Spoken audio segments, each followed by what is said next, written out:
বয়স বাড়ার সাথে সাথে আমাদের কিন্তু দায়িত্ববোধটাও অনেকটা বেড়ে যায়। এই যেমন ধরুন না, ছোটোবেলায় স্কুলে না যাওয়ার জন্য না জানি কত বাহানা দিয়েছি।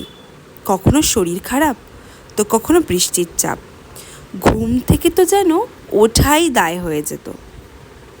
কিন্তু এখন যখন অফিস যাই তখন বুঝতে পারি স্কুলের মতো কিন্তু অফিস যখন তখন ছুটি করা যায় না।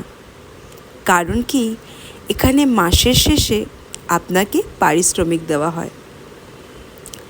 যতই শরীর খারাপ হোক, যাই হোক, আপনাকে কিন্তু অফিসে যেতেই হবে।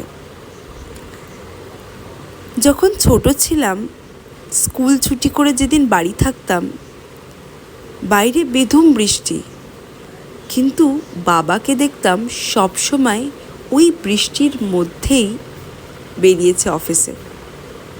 তখন অতটা বুঝতে পারতাম না, ভাবতাম যে এই বৃষ্টির মধ্যে তো বাবারা বা বাড়ির বড়রাও ছুটি করতে পারে, কিন্তু তারা কেন করছে না।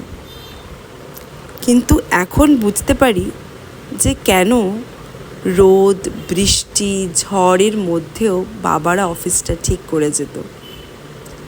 কারণ কি, তাদের একটা দায়িত্ববোধ ছিল, তাদের কিছু কমিটমেন্টস ছিল, তাদের কিছু রেসপন্সিবিলিটি ছিল, যে সমস্ত তারা পূর্ণ করত। এই কথাটা তখন না বুঝতে পারলেও এখন কিন্তু বেশ বুঝতে পারি।